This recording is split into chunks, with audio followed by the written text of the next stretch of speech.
Hello there. Yes, it is I, the Witchmistress, here at the School of Bitchcraft and Sexual Magic. Welcome to my humble quarters, where I practice all sorts of fun little magic. Yes, my dear, Samhain is approaching, and it is the season for horror and scary stories. Now, as Samhain approaches, you might find yourself in the mood to experiment with something a little taboo. Yes, many young witches, such as yourself, like to take a little bit of a walk on the wild side from time to time. However, if this is your first season submitting to dominance, you may very well not have the experience to know what you need to look for when searching for a dominant partner that you can trustfully and willingly submit yourself to. It can be quite a good time turning yourself over to the whim of somebody else, but it's always important to make sure that you do so safely and in a way that won't end up hurting you in the long run. I would hate for any of my young students to be injured. If that happened, well, I might just have to do something drastic. Yes, my dear, there are good doms and there are bad doms. But as a young submissive, how do you know the difference between a good dom and a bad dom? How do you know what to look for? How do you know which red flags to keep your eyes open for? Well, it's a good thing you've come here to me, young witch, because your Witchmistress is here to tell you about 5 red flags to look out for in a dominant. So, my dear, why don't you have a seat at the desk here and we can get started.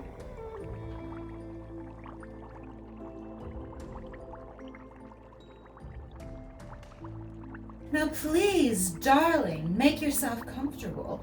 It's after hours, after all. If you don't mind, I think I might use a bit of practical magic myself.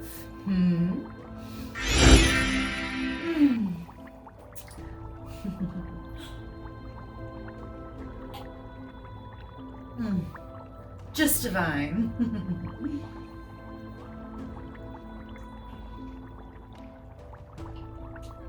So, you want to know what red flags to look out for when you're searching for a dom or dame that you can submit to? Yes, my dear, I get this question quite a lot. And wouldn't you know it, I received a question just the other day from a young witch such as yourself asking the very same thing. So, my dear, I'm going to tell you what I told her. So go ahead and take out your quill and parchment and let's get started. Yes, my young witch, it is an unfortunate fact that even if you go searching with the very best of intentions, you are bound to come across a number of very not good dom and dames in the community during your searches. Unfortunately, BDSM provides a wonderful cover for abusers, and there are a lot of abusers in the community who will use BDSM as an excuse and a cover for the abuse that they inflict upon their victims. But if you're a new sub and you are looking for a dom that you can submit to and that you can trust and that you can put your faith in that they won't hurt you, how can you possibly stay safe when the world is so rife with so many fakers and pretenders who are just trying to cover up for their more abusive tendencies? It's a difficult process, to be sure, because male or female or anything in between or without, dom or dame, it doesn't matter. Anybody can be an abuser and anybody can be the victim of an abuser. So it's important that while you are searching for a dom that you can play with, that you keep your eyes open for these 5 red flags. They just might keep you safe from a few bad experiences. Of course, before you get into anything, you're going to want to do your research. Do your research both on the fetishes and the types of play and scenes that you would like to partake in, and on the dom that you are considering playing with. Before you promise them anything, before you start anything serious with them, before you enter into any negotiations or play, make sure that you do your research and you'll learn who this person is. What kind of reputation do they have? What kind of play are they best at? And what do the people that they have played with in the past have to say about them? So let's say you're a submissive who is relatively new to the scene, and let's say that you've recently found a dom or dame who you're interested in playing with. So as you're doing your research, as you're getting to know them, as you're looking on their social media sites, and as you're talking to the people that they may have played with or partnered with in the past, there are definitely some things that you are going to want to look out for and keep your eyes open for. And as you begin to play with them, experiment with them, spend some more time with them one-on-one, and as you begin to consider actually entering into a BDSM relationship with them, these are the things that you want to keep an eye out for. If you see any of these following red signs, you are going to want to turn and get away as fast as possible. No matter what you have invested in the relationship, no matter how much time you have spent with them, if they exhibit any of these red flags, you are going to want to get out of there as soon as possible, because they won't change. They will not get better. They will not fix themselves. And the only thing you can do is protect yourself from being traumatized by leaving the situation altogether and putting your hopes and your time and your effort into a dom who is not going to end up abusing you or traumatizing you in the end. So, number one, the very first red flag to look out for is that this dom moves very quickly. So what do we mean when we say they move quickly? Well, that means that this dom is pressuring you to enter into a full 24/7 intense BDSM relationship with them after only a few handfuls of meetings. For example, if you go and meet this dom maybe for one date and then you go over to their place for a little playtime, after just those 2 meetings, if they are already asking you to wear a collar or call them daddy or be exclusive and monogamous with only them, this can be a red sign. Now, obviously, it's not always a red sign. Some people just move faster than others. However, if they insist on moving fast against your will and without your consent, then that is absolutely a red flag. Somebody who is moving quickly, they can often be trying to isolate you and to prey upon your inexperience. They might say that they want to become more monogamous with you in an attempt to get you to stop spending time with other people in the community and stop playing with other play partners, who might point out just how creepy this dom's behavior truly is to you, the inexperienced submissive. So they want to prevent you from having those types of friends who are going to tell it exactly like it is and tell you when they see red flags with this dom. They're going to try to cut you off from those people by insisting that you become exclusive, insisting that you become collared, insisting that you follow a good number of rules, all very early on in the relationship. They also don't want to let you get to know them before you go all in dating them. They're trying to entrap you in this relationship before you can really see who they truly are. They know that you will not like what you find, and they're hoping to catch you and entrap you in a relationship before you discover that. So when you are a new submissive, when you are just figuring out what you like and what you're into, it is best to take every relationship that you enter into, no matter how casual or serious you hope they will turn out to be, at a very slow pace, so that you are ensuring that you have the time to adapt and to grow and to understand your own desires and your own limits as you build your way up into this relationship. A good dom will have no problem taking things slow. They will enjoy building and exploring with you. They will not pressure you because they know that they have nothing to hide. And they certainly won't insist that you stop seeing the other people in the community that you are experimenting with, playing with, getting to know, because they have no problem with you having other friends, because they know that they don't have any behaviors that those experienced friends are going to dislike. And I get it. You are probably very eager to get into this relationship. There's a reason you're exploring BDSM, of course. Certainly, you're probably hoping to get into a very serious relationship with a dom at some point, but as a newbie, it is very important for you to take it slow for your own well-being. Red flag number 2. As you do your research, you find out that this dom has only ever dated and played with young and inexperienced submissives before. Yes, my dear, this is a big, huge, massive red flag that you absolutely should look out for. As I was saying, it's great to learn your potential partner's history. And if you find out that, you are speaking to a dominant who is over 25 years of age and who has exclusively only dated young submissives around 18 to 21 who are brand new to the scene in the past, and that is the only submissives that they have dated in the past, that is a massive red flag. That means that there is something about this dominant that an experienced submissive will not abide by. That means that the experienced submissives are avoiding this dom, which forces him to then prey upon inexperienced submissives in hopes that he can snatch them up before they have had time to learn these red flags. If you are just one in a long line of very young and inexperienced subs that this person has had, it is likely that you are being predated on. Another big thing to look out for when it comes to past relationships are a number of short-term relationships that ended badly. For example, if none of your potential doms, past submissives, have lasted more than a year, and if all have ended with a massive blow-up and everybody angry at each other, never speaking to each other again, accusations flying all around, then maybe there is a reason that these relationships do not last long and end badly. Maybe there is something about this dom that these submissives are learning.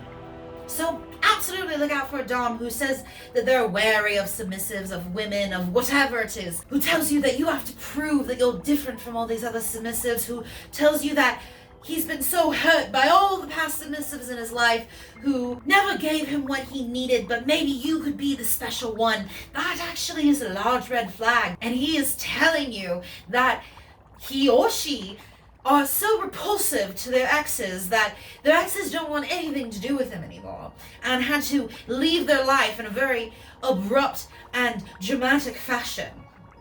That is not a good thing, and it is highly likely, if you continue a relationship with this sort of dom who displays these red flags, that you will be next in that line of horrible, painful breakups.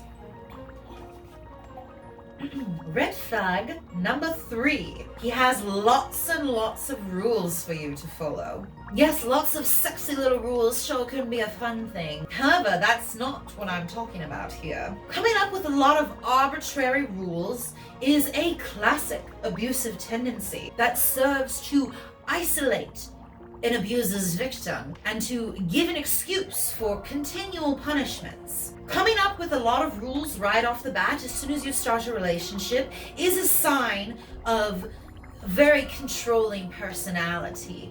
As I said, sexy, fun little BDSM rules in your relationship can add a little spice to everyday life. But if your partner, your potential partner, your new partner, is coming up with a whole lot of rules that you have no say in, that you have to follow all at once, out of the blue, early on in the relationship, that's a massive red flag, my dear. You should have a say in any of the rules that you are being forced to follow. If a dom suggests a large number of arbitrary rules early on in the relationship without your consent, they are trying to control your behavior. If there is not consent, it is not BDSM, it is abuse. Once more, my dear, make sure you get this down. If there is not consent, it is not BDSM, it is abuse. Yes, darling, much like a boxing match, if one of the parties involved is not consenting, it's simply assault. Now, a dom might try to come at you saying something like, I make all of my submissives follow these exact rules, or that's just how BDSM is, my dear. That is a whole lot of bullshit. There is no right or wrong way to do BDSM. And in fact, BDSM is much more like the make-believe and dress-up you used to play as a child than it is like military service. If there are rules, they should be fun, lighthearted, and the rules and the play both should have a beginning point and an end point. You should be able to turn off the BDSM relationship when you feel like it needs to be turned off. It should not be compulsory that you are acting in a submissive manner around a dom at all times. You should be able to be treated as a person without the context of a BDSM power exchange. Any dom who insists on a 24/7, no break, no pauses power exchange, they generally have a tendency of being a bit abusive. And as for making all of their submissives follow the same rules, you and your dom have a unique relationship that you are building, and therefore you should have unique rules. You should have a unique dynamic. Or if a dom is trying to force all of his submissives to follow the exact same rules, that simply means that they do not value each submissive as a unique person. And those rules are in place solely for their own satisfaction and not for your benefit, not for your enjoyment, and not for your personal growth. Similarly, if a dom insists on dating a number of other submissives while pressuring you to remain monogamous to them and exclusive to them only, this also means that they do not value you as a unique person. This means that they value all of those submissives, they view all of those submissives as simple status symbols, and they will treat those submissives as status symbols and not as the unique and individual people that they are and they deserve to be treated like. And a dom who insists that you cannot play with other people, or that you can only play with a particular type of person that they approve, with the very strict and high standards that ultimately deny most who ask, while they themselves continue to bed any person who comes their way, this is a sign of dangerous jealousy and controlling issues. And jealousy and control issues simply don't have a place in BDSM. For as I mentioned, if it is against your consent, it is not BDSM, it is abuse. Red flag number 4, a drastic personality change. Yes, darling, it needs must be remarked that many an abuser is ultimately a very personable and friendly person. They may very well be the life of the party. That might be what drew you to them initially. They are friendly, they have a vast social circle and a number of people who have wonderful things to say about them. However, the red flag comes when you get alone with that person and they become someone else entirely, or when you ultimately commit yourself to them and submit yourself to them. That is when they have a drastic change in personality and they're no longer the charming dominant who swept you off your feet, but are instead nothing but an angry brute. Yes, unfortunately, many abusers know very well to put on a front of being a very friendly and enduring person. They may act a certain way in public or a certain way around your friends and family that absolutely endure themselves to the people around. However, an abuser cannot keep up the act for long, and eventually they will show you the true colors. And when they do show you those true colors, it is paramount that you believe them. This can be very difficult, because perhaps you have fallen for that person they were pretending to be. Perhaps you have utterly fallen in love with the lie, with the persona that they use to lure in their victims, such as yourself. And you may tell yourself that the boorish and abusive personality they show you when you are alone, once you have committed yourself to them, is just something that you can work through, or that will go away over time, or that if you just love them hard enough, they'll stop exhibiting those behaviors. And that is a pitfall that the abuser is counting on you to fall into, honestly. Something that you absolutely want to watch out for when it comes to an abuser is that an abuser will test the victim. It is not that suddenly a switch just flips, but instead, an abuser will often submit their victims to a number of tests. For example, they may have a sudden outburst where they're angry and they're throwing things, they're screaming, and they're throwing horrible insults your way. This is a side of them that you've never seen before.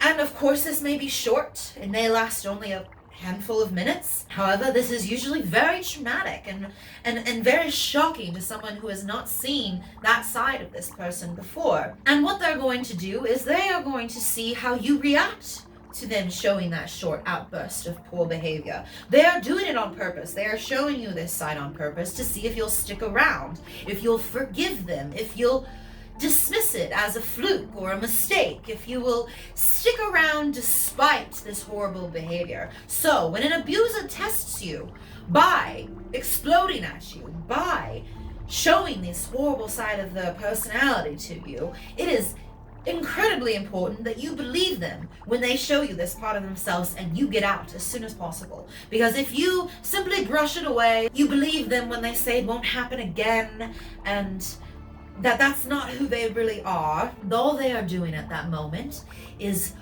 reeling you in tighter, reeling you in closer, getting you further and further into their grasps and their control. They will likely use this past outburst as a way to pressure you into accepting even worse behavior. They may say something like, "Don't you love me? If you loved me, you would forgive me. You would forget about it. You'd stop talking about it." You truly do want to look out for those drastic changes in personality that an abuser will exhibit, because those are only signs for what is to come, and the personality that they showed you in order to lure you in is already on its way out the door. A good dominant works on themselves and has their emotions under control before they go seeking a submissive partner. A good dominant will not have these sorts of outbursts and these drastic changes in personalities, and a good dominant will not pressure you into forgiving them for their mistakes and the past before they've done any actual real work on changing the person that they are who made those mistakes and growing as a dominant and as an individual. Red flag number 5, a refusal to accept fault or ignorance. There are many a master in the BDSM community. Yes, these all-knowing, all-powerful dominants who control all and sweep all off their feet. What a bunch of bullshit. Abusive dominants are fulfilling their own fantasies of being all-knowing and all-controlling, when ultimately they are far from all-knowing or all-powerful. Somebody who has given themselves into this fantasy will not do anything that could shatter the illusion that they are a master of all. A bad dominant will refuse to accept the parts of themselves that need improvement, will refuse to build their skills in certain areas, and will refuse to grow as a person and better themselves, because that would mean accepting that they are not all-knowing and all-powerful. For example, let's say you tell your new dom that you would like to do some rope play, that you would like for them to tie you up. So this dom, let's say, doesn't necessarily know how to do rope. Now, if they are a bad dom, what they're going to do is blow up at you for even asking. They're going to refuse to acknowledge that there is a part of themselves, there is a part of their skill set that could be improved upon, that there is something that they simply do not know how to do. So instead, they're going to get angry at you, or they're going to refuse to even discuss the topic.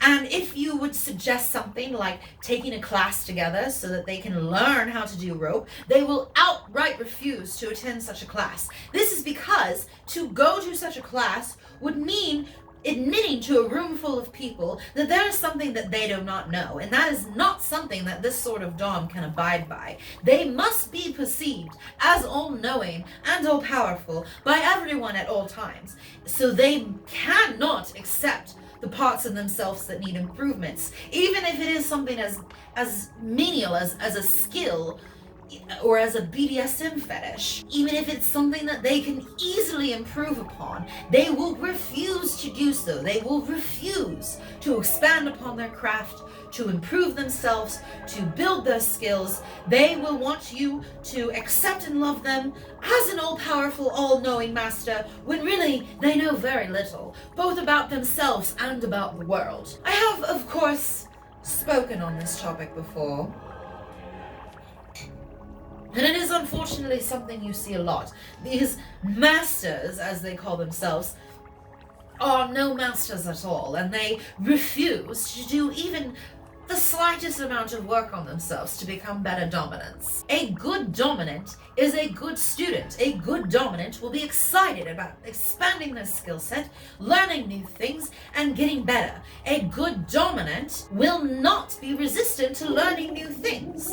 Similarly, a dom who refuses to apologize when they're clearly in the wrong is displaying this exact same behavior. They cannot accept that they have done wrong. They cannot accept that they have made a mistake, so they simply will not. It is too much of a strike to their egos, so they simply will not. Humans make mistakes. Doms are bound to make mistakes because they are human. Any dom who acts as if they are above making mistakes, acts as if their mistakes are not truly mistakes, is simply living in a fantasy, a dangerous fantasy. Dangerous for you, the submissive. You ought to be wary of a dom who says something like, I'm the dom so I know best, or I'm the dom so I don't have to apologize, or I'm the dom so I know what I'm doing. Being dominant does not mean you know what you're doing. Being dominant does not mean you are an expert at every sort of BDSM or fetish that there is. Being dominant simply means that you are more dominant than you are submissive, and it does not preclude you from making simple human mistakes. A bad dom will do something like make you apologize for bringing it up, make you apologize for making them feel bad, make you apologize for pointing out a fault that they have. But a good dom will want to improve themselves. As I was saying, a good dom is going to apologize when they make a mistake, and should do so freely and without a lot of pressure or badgering from you. They should want to repair the relationship, they should want to move on from the mistake, and they should be absolutely willing to apologize when they owe you an apology. Alright, my dear, so those were the 5 red flags to look out for when you are starting a new relationship with a dominant. I surely hope that you've learned something today, and if there's anything I can say to you about starting your journey as a submissive in the BDSM world, I would say go slow. Learn as much as you can about yourself, about your own interests, your own fetishes, and your own limits as you can before you commit yourself to any sort of a long-term or intense power exchange type of relationship. When you're first getting into the community, I absolutely recommend that instead of looking for a full power exchange type of relationship, you look for casual play partners that you can experiment with, that you trust and are friendly with, that you can play with from time to time, and to try out new fetishes, new kinks that you're interested in. There are plenty of people in the BDSM community who will be open to this sort of relationship, who will be happy to have somebody who is new and is learning look to them for mentorship, and will be excited to show you all of the wonderful things the world of BDSM has to offer without pressuring you into committing to them in any sort of fashion. If you do happen to meet a dom that you like, there is of course nothing wrong with starting a relationship with them, but as I mentioned, it is best to take it slow and to build the relationship gradually over time. If there are rules and there are power exchanges that you would like to try, feel free to try them, but absolutely build your way up to them and try them one at a time. Don't just rush into a relationship and submit fully to someone, to a full 24/7 power exchange with a whole booklet of rules and regulations and expectations on you. No. A good dominant will be happy to build a relationship with you and to explore with you and to let you become comfortable around them and to build trust with them before you commit to them in any major way. You don't know how a particular scene or a particular fetish is going to make you feel until you try it. And the first time you try out a scene should be an experimental experience. It should be something that you can stop and start and adjust to your liking as it goes on. It should not be something that is pressured onto you, pushed onto you. It should not be something that you're trying with a million other different dynamics and fetishes at the same time. You should be allowed to discern how you feel about each individual fetish, each individual scene, each individual power dynamic, one at a time, before you commit to enacting a number of those over a long period of time. Most important of all, it is paramount that you trust your dominant, and that they trust you in turn. Trust is the only way that you are going to build a relationship, vanilla or otherwise. The world is utterly full of bad partners, bad dominants, who all want to convince you that they're special and they're different. Don't believe them. Look out for these red flags, keep them in mind, and if the dominant you are speaking to displays any of these red flags, it is only in your best interest to get out before you waste any more time or energy on them. A good dom is out there. Hold out for them. Alright, my dear, that's all I have to say about that. I surely hope that you have learned a thing or two today, and that what we discussed today will only serve to make your magic ever stronger. Go ahead and put away your quill and parchment, and I'll see you next time you come to the Witchmistress's office.